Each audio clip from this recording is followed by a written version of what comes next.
De eso se trata. Hablemos de la historia de los buenos vinos. Con Pedro Escobar. De eso se trata.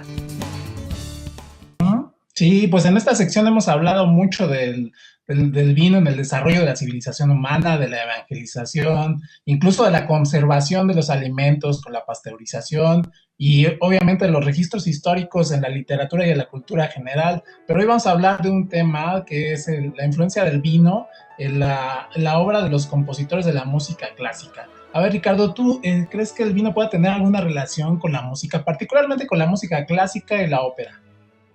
Pero por supuesto, es más, no los puedo ni pensar separados, ¿no? Claro. Yo creo que, y más en ese momento, ¿no? El periodo del romanticismo, ¿No? esta forma de perder la razón, vamos a decirlo, ¿no? A partir de las bebidas etílicas, pues es prácticamente uno de los elementos importantes de la creación musical, ¿no? Claro, yo creo que así como la literatura retrata situaciones, episodios históricos de la vida de su tiempo, autores en su tiempo, pues de igual forma la música, particularmente la música clásica, pues retrata los usos y costumbres de la vida en el siglo XIX, en esas altas esferas donde se desarrollaban los compositores, ¿no? Y además es muy interesante porque algunas personas pensarían que es que hay que ser muy docto, que hay que ser muy entendido para hablar de música clásica, y la verdad es que no, de ahí viene su nombre, ¿no? Música clásica, música universal. No hace falta ser un gran conocedor para recordar tonadas, ¿no? Y melodías de la música clásica, porque está en todos lados, está en los comerciales, está en las cortinillas de los programas de televisión, de radio, obviamente se usa mucho por el tema de los derechos, ¿no? Que ya prácticamente cualquier persona lo puede usar, y está en la cultura universal de todo el mundo. Entonces, yo te preguntaría, ¿qué melodía musical se te viene a la cabeza cuando yo te menciono el nombre de Giuseppe Verdi? Ay, ahora sí ya me lo pusiste difícil. No es tan difícil, ¿eh? Es la magia de la música clásica, que piensas que es muy complicado, pero en realidad no. Pero además todo el mundo las escucha, pero no se acuerda de los nombres. Exactamente. Sí. Si yo te pongo, si tú vas ahorita a Spotify y buscas a Giuseppe Verdi, te van a aparecer luego La Traviata, Nabucco, Rigoletto, la Marcha Triunfal de Aida, y basta que le pongas un play y vas a escuchar pam, pam, pararam, pam, pam, y dices, pues claro, sí, lo he escuchado miles de veces, ¿no? Lo que resulta sorprendente y tiene que ver con esta sección es que muchas de esas obras, las obras más conocidas del gran compositor italiano Giuseppe Verdi, tiene que ver con el vino. Curiosamente, esta obra que te menciono, de La Traviata, está dedicada al vino. Se trata de un fragmento titulado Liviamo Neliti Calici. Perdón por el italiano, por la verdad no lo domino. Quiere decir, nos liberamos en los vasos felices, que se interpretan en el primer acto de La Traviata. En esa pieza, los personajes de Violeta y Alfredo brindan con los invitados en una gran reunión, celebrando los placeres de la bebida. A este particular movimiento y esta situación que plantean las óperas, particularmente de Giuseppe Verdi, pero de otros autores, se les llama brindisi. Y es que retratan situaciones en las que se reúnen la mayoría del elenco y comienzan a brindar, ¿no? Por una situación que más tarde se va a desarrollar a lo largo de la ópera. Pero si fuéramos a la letra de esta parte de La Traviata, pues, y hiciéramos la traducción del italiano antiguo del siglo XIX, encontraríamos cosas como estas, que sería: bebamos alegremente de este vaso resplandeciente de belleza y que la hora efímera se embriague de deleite. Bebamos porque el vino avivará los besos del amor. Este tipo de cosas eran las letras que incluía Giuseppe Verdi en sus arias. Maravilloso, ¿no? No, pues oye, qué chulada. Además, lo que platicábamos al principio, ¿no? Pues ahí está, creo que el espíritu del romanticismo totalmente, ¿no? Así es, y el vínculo que también tiene con la literatura, porque esta obra de La Traviata, la más conocida de Verdi, es una adaptación de La Dama de las Camelias de Alejandro Dumas. Ah, mira. Obviamente todo el mundo conoce esa historia que pues se ha retratado una y otra vez en la historia de la cultura general, esta historia del joven soñador, bien acomodado, que quiere sacar de la vida galante a la mujer, pero ella no se deja, ¿no? Porque ella conoce a los placeres de la vida. Entonces de eso va La Traviata, y pues obviamente está relacionada toda esta vida con los grandes placeres que son el vino, ¿no? Particularmente el espumoso que se menciona en esta obra. Órale, pues bastante interesante. ¿Qué tipo de vino se bebía este muchacho?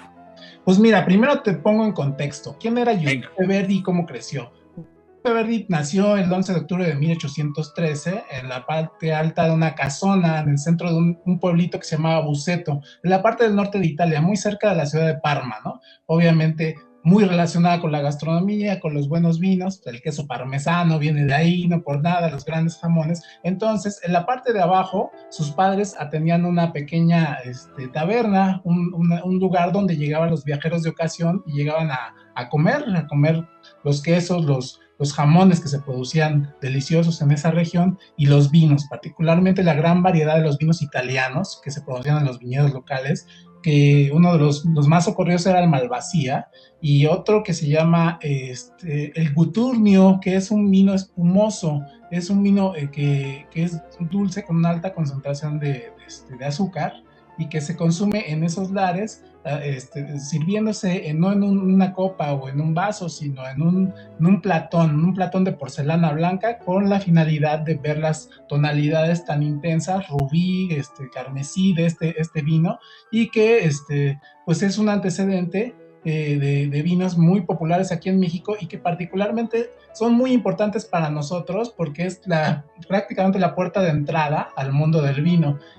Aquí en México los conocemos como lambruscos. Obviamente todos los que escuchen los va a conocer y va a tener a la mente una marca como esta, que erróneamente se conoce como lambrusco, pero en realidad el lambrusco es una variedad de uva italiana con la que se elabora este vino. El tipo de vino es espumoso tinto y se le conoce como Emilia Romana por la provincia del norte de Italia donde son producidos estos vinos. Entonces, estos eran los vinos con los que convivía el buen Giuseppe Verdi y fueron los vinos que conoció en su niñez y después, obviamente, con el paso de los años fue evolucionando hacia vinos más sofisticados que conoció también a lo largo de sus viajes por Europa presentando sus grandes óperas. Órale, oye, entonces, digamos que ese vino espumoso es propio de ese lugar o se le identifica nada más ahí. Se elabora en toda la región de Emilia Romana. De hecho, si ustedes van al supermercado y buscan una botella así, van a encontrar esta leyenda que dice Emilia. Es la provincia de la cual provienen este tipo de vinos. Y ahí se conocen de esa forma, pero son vinos espumosos italianos, son emparentados con los grandes espumosos como el Prosecco italiano, ¿no? Estos espumantes, pero digamos que esta variedad un poco más autóctona y más provinciana es lo que conocía y lo que ofertaba la familia de Giuseppe Verdi en su residencia en Buceto. Oye, pues nació en un lugar privilegiado este señor, ¿no? Imagínate tener, pues, abajo de tu casa, pues casi prácticamente todo, ¿no? Pues sí, pues de ahí el vínculo que tenía él con su tierra y con la buena vida y la buena mesa y obviamente los buenos vinos. El buen comer y el buen beber. Así es, pues todo el mundo conoce las propiedades de la comida italiana, las delicias. Ahora imagínate en las provincias italianas la verdad, ¿no? Y la verdadera esencia de la cocina italiana, pues ahí es donde se conoce. El mismo caso con los vinos, ¿no? Entonces fue tal el vínculo que tenía Giuseppe Verdi con su tierra, con la gastronomía de su tierra y con sus buenos vinos, que apenas empezó a tener éxito en el mundo de la ópera, pues él, a diferencia de otros grandes maestros de la ópera, invirtió mucha parte de sus ahorros, de sus ingresos, en construir una gran villa, una gran finca agrícola y ganadera, en las poblaciones aledañas a su pueblo natal de Buceto. Esta finca se llama Santa Ágata y existe hasta el día de hoy, donde se producían granos, se cultivaban granos para pan, trigo sobre todo, se cultivaba obviamente viñedos para vino que se elaboraba en la propiedad y después se comercializaba en otros lados o directamente se donaba. Se dice que Giuseppe Verdi donaba mucha de su producción de vinos, como es un alimento de uso común, no una bebida recreativa allá en Italia y en Europa, en la Europa del siglo XIX, pues él la donaba a hospitales incluso, ¿no? Los comensales para el personal médico, para los conservatorios, y pues bueno, un hombre muy cuidadoso de su dinero, de la forma en la que lo gastaba, pero también muy generoso en apoyar a la gente de su pueblo, ¿no? Oye, Fíjate, haciendo un paréntesis ahí, Pedro, en los casos que hemos visto, de Ujú. estos personajes que pues son amantes del vino y que en un momento producen, eh, he visto como este perfil que son muy cuidadosos en su administración, en su vida. Interesante, ¿no? Digo, pues puede ser una tontería, pero es una coincidencia que hemos estado exponiendo aquí, ¿no? Sí, de alguna forma, pues es gente estudiada, ¿no? Y algunos de los grandes lujos de la mesa, como, pues como dicen por ahí, hay gente que se gasta millones de dólares en coches, ¿no? Otros lo hacen en relojes costosísimos, en propiedades, en mujeres incluso, ¿no? Pues este tipo de personas lo hacía, las cosas por las cuales sentía más aprecio. En el caso de Giuseppe Verdi, pues eran las tierras, ¿no? El vínculo con la tierra, y también por la alta gastronomía, porque hay que decir que era un gran gastrónomo que tenía frecuentemente en las propiedades, porque esta no fue la única propiedad que tuvo, también tuvo una residencia en Milán, en la ciudad donde desarrolló la mayoría de sus trabajos. En la ciudad de París también se hacía acompañar de un chef y un enólogo que le proporcionaban los alimentos, porque era muy exquisito, se volvió muy exquisito con la comida, entonces era un gran gourmand, como le dicen por ahí, un amante de la alta cocina, y él supervisaba específicamente las cosas que se le servían en la mesa. ¡Wow! ¡Qué lujo! ¿No? Y Tremendo. Oye, exactamente. pues interesante, interesante esta biografía y además, bueno, pues entender esta relación con el vino. Pedro, pues te agradezco muchísimo tu tiempo.